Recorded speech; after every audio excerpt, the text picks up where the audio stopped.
am so glad you are joining me. I am overly excited about what we're going to talk about today. We are going to talk about a new book that I have just put out, and I can't wait for you to get it into your hands. But I want to give you kind of the cliff notes and encourage you to jump on Amazon and buy it. Yeah, I'm really excited about this. Let me just share something with you that you can do to help us out. Sharon and I have this passion to raise up a generation that knows God, and we call it the Cultivated Life. And so what I'm asking you to do, one of the things you can help us to do that costs you nothing, click that share button, get it on your page, like, subscribe, follow us, go to our webpage, thecultivatedlifeministries.com. Thecultivatedlifeministries.com. You can find us on Facebook. You can find us on YouTube. The Cultivated Life Ministries. We're just trying to really encourage people to become strong disciples. That's really what we want. And so one of the things that we're doing is we're doing our weekly podcast, our weekly teachings, but we're also starting to take 40 years of material. Sharon and I have literally thousands of sermons and teachings that we've done over the years. And we feel like that as we step into our next phase of ministry, that we need to start putting more of this information into the hands of people. And one of the ways we can do that is through books. And so this is a book that I'm really excited to bring to you. It's the Cultivated Life series. It's called Mastering the Waves, Leading Like Jesus Through the Storm. Primarily, this is a leadership book. And you would say, why do we need another leadership book? I mean, there are literally thousands upon thousands upon thousands of leadership books. Here's what I know. Leadership is critical. It is critical, first and foremost, that you lead yourself. We always think about leading someone else, but you have to first learn to lead yourself. If you can't lead yourself, you can't lead others. Secondly, you do need to know how to lead others, because everybody, absolutely everybody that will watch this or that will buy this book will be in some type of leadership role.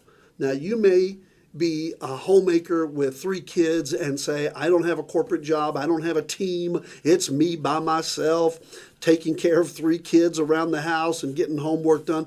You know who you're leading? You're leading those kids. You may be an individual on a job that is simply standing in your workspace or doing your cubicle. Somebody is watching you. Somebody is paying attention to who you are. And so it is so important that we develop healthy leadership skills and healthy leadership abilities. So we've got a few chapters. I'm going to just give you an abbreviated version of each chapter, but you will want to buy the book so that you can read everything, as well as at the end of every chapter, there are some small group questions. If you lead a small group, if you want to get some guys gathered around or get some of your friends, ladies, gather around and say, how can we become better leaders? I would encourage you to get this book. There's, I don't know, 8 or 10 questions at the end of every chapter that just, let me see, there's 8, 10, 12. There's like 12 questions, and you can pick the ones you want to talk about. You may only have the time to talk about 1 or 2, but you could make this a part of a book club.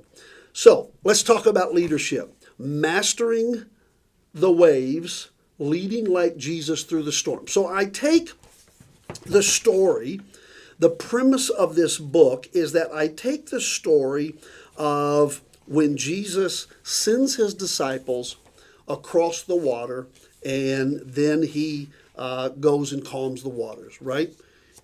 So the first thing that has to happen if you're going to be a leader is you have to learn to be a decision maker.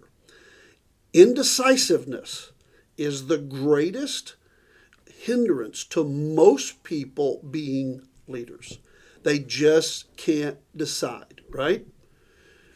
Years ago, Grant, and this isn't in the book, and I'll kind of weave stuff in and out of the book. Some stuff is in the book, some stuff's not. But my son came and had been at a friend's house, and he came home and he said, "Dad, they're like squirrels in the road."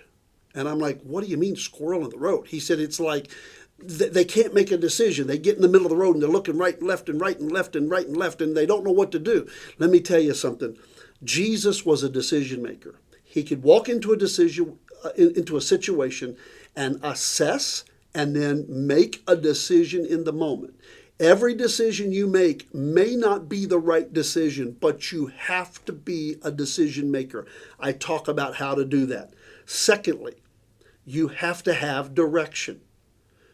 You have to have direction. Jesus knew where he was going. This may be called purpose. This may be called your destiny. This may be called your life calling, your gifts. You have to have direction in your life. If you don't know where you're going, you won't go anywhere. You'll be stuck. So I encourage you to determine, what is it that I'm looking to accomplish? What is my direction? Where am I going? Number 3 is do. Do, and that is put action behind your words. Don't just say words. Put action behind your words. James tells us, don't be just a hearer of the word, be a doer of the word. Let me just kind of bring that down granular. Don't just be a hearer of your own words or a speaker of your own words, but be a doer. Do what you say you're going to do. My grandfather, J.C. Cole, told me a man is only as good as his word. And I'm telling you, we are living in a generation that desperately needs people who will do what they say and say what they do. All right? Number 4. Number 4 is dedication. You have to be dedicated to the people that you're leading. If it's your children, if it's your family, if it's on a job, people need to know that you are dedicated. Jesus was dedicated to his followers, and when the storm hit, he didn't jump overboard and say, "I can walk on water. I'm out of here, guys. Good luck. Hope you figure it out." Right? Jesus was dedicated to his followers. You have to make sure your followers know you are committed to their good and their well-being. They will more than likely follow you off the edge of a cliff. If they know you are dedicated to them, they will dedicate to you. All right? Next is delegation. Jesus taught his disciples how to lead. If you end up, this is a weakness of mine, if you end up doing all the work and everybody has to sit and watch you do the work, you're going to make people feel insignificant, unimportant, like they don't matter.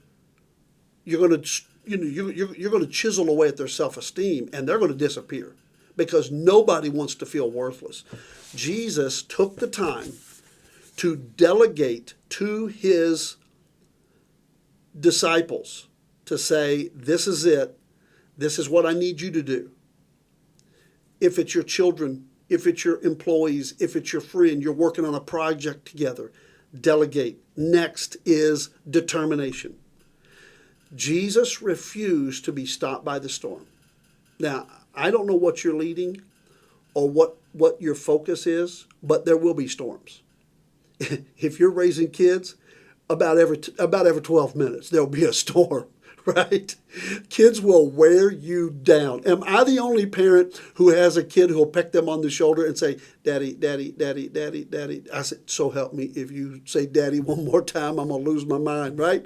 Or they come to you and they're like, "Can I do this? No. Can I do this? No. Can I do this?" They'll wear you down. As a leader, you have to be determined and say, "I refuse to be stopped by the struggles and the difficulties and the hardships and the questions and the confusion and the chaos. I am a determined leader." Next is deliberation. Jesus discussed the problem. So here's what he does. As a leader, you probably know the answers to all the problems. Probably. Now, there's a few that you're like, oh, there's a new problem, didn't see that coming. But when we talk about deliberation, this is where you want to create consensus. You may know the answer, but it's probably going to be more beneficial to you as a leader if you'll bring people around the table and say, hey, let's talk about this. You may end up with a way better solution than you already had figured out in your head. Jesus discussed the problem. Have conversations. Listen to people when they bring solutions to the table. Be open and willing to see things differently because somebody else had a different idea. Okay? Deliberation is so important in leading people. Next is destination, and this is where Jesus accomplished the task. Again, we started back here with make a decision, number one. Number two was get your direction. Now we're down here at step 1, 2, 3, 4, 5, 6, 7. We're at step 8 in learning leadership, and he says we are at the destination. Between your direction and your destination, you have to stay focused. You have to do. You have to have dedication. You have to have delegation. You have to have determination. You have to have deliberation, but you have to stay on course. Don't be deviated from your calling, from the thing that God has put in you to accomplish. Next is the demonstration, and this is all in the scripture. When you look at the writings of Mark and the story of them going to the other side of the water, and this is where Jesus then shows up on the seashore. Remember, that's the destination. That's where we're going. Jesus told them at the beginning, we're going to the other side. Now, they got all stirred up in the storm, but he said, we're going to the other side. And when they get to the other side, they now encounter the man who is possessed with a devil.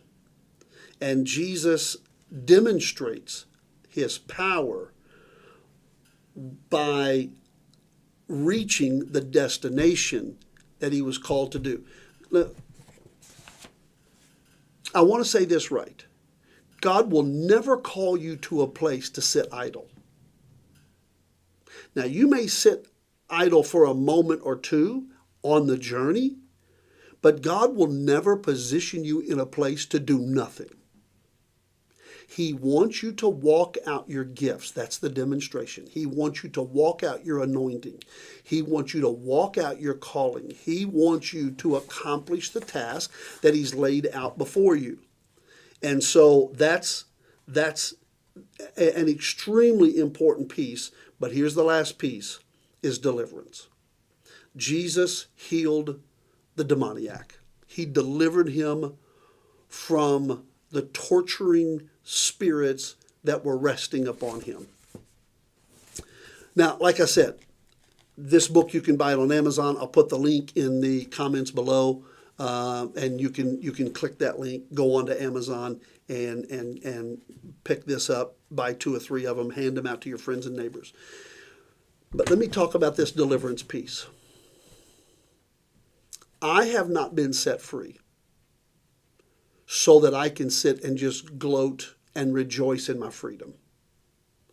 I have come through everything I've come through so that I can then show somebody else how to be free. It's extremely selfish. It's extremely unhealthy for you to have the freedom and the liberty and the joy of the Lord and the peace of God, and for you not to then say, I'm going to take this and I'm going to minister to someone else. Every one of us are called to be ministers. Every one of us are called to exemplify leadership. And one of the ways that we do that is by walking people out of bondage into freedom.